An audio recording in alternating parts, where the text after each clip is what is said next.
Megaera is the 5th boss in the Throne of Thunder, and is probably the most challenging fight yet in this raid.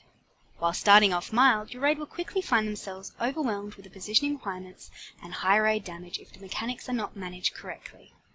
We use 2 tanks, 3 healers and 5 DPS. For a text version of our guide, visit availedguild.com or see the link in the info below. Megaera is a cloud serpent that was somehow turned into a hydra. You don't get to target the boss at any point in this fight, instead dealing damage to Megaera's numerous heads. Downing 7 of these will end the encounter. The fight begins with a venomous and a frozen head, and 1 flaming head further in the back of the room that is not targetable. Only 2 heads will ever be in range at any point in the encounter. Each time 1 head is killed, the other retreats and heals to full, gaining a 20% stacking haste buff in the process. This mechanic will force you to focus down 1 head at a time. Every time you kill a head, it is replaced by 2 others. One of the type you just killed, which goes to Concealing Fog, and another that fills the previously unoccupied spot. Concealing Fog is a mechanic that causes certain heads to be untargetable throughout the fight. These heads each have 1 mechanic, which they use frequently on the raid from within the fog. For flaming heads, this ability is Cinders, a debuff that causes 75k fire damage a second and leaves behind a fire patch when dispelled. For frozen heads, this ability is Torrent of Ice, a channeled beam of frost that leaves behind patches of frost. For venomous heads, this ability is Acid Rain, which places a circle on a player that explodes a few seconds later for massive nature damage. Being further away reduces this damage, with about 10 yards being an acceptable safe point. The venomous head is the first we suggest killing. Their Concealed Fog mechanic is the least dangerous. Each active head has 1 mechanic of their own, a breath attack that deals 140k damage a second for 3 seconds and leaves behind a debuff. These breath attacks have an extremely long range and wide arc, so tanks will need to face them away as best as they can.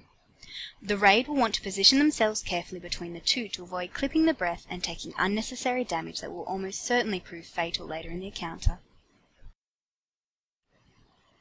The venomous head does Rot Armor for its breath attack, which leaves behind a stacking 10% damage taken debuff, lasting 45 seconds.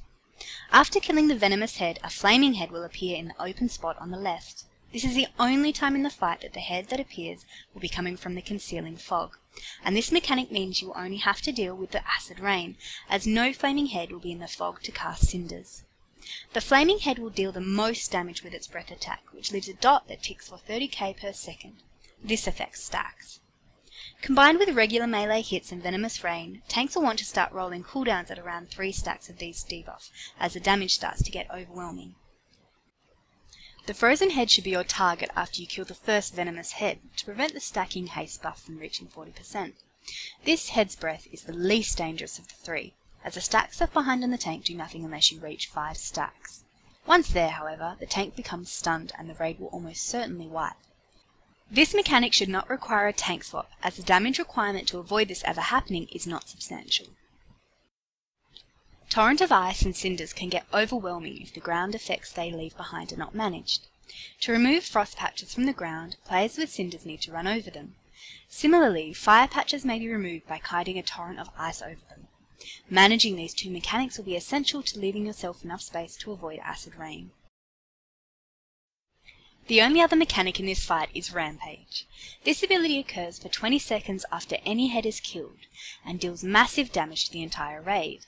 This starts at 52k every 2 seconds, but each time a head is killed, the damage increases for the next Rampage, meaning that by the time you deal with the 6th one, you will need incredible healing to keep the raid alive.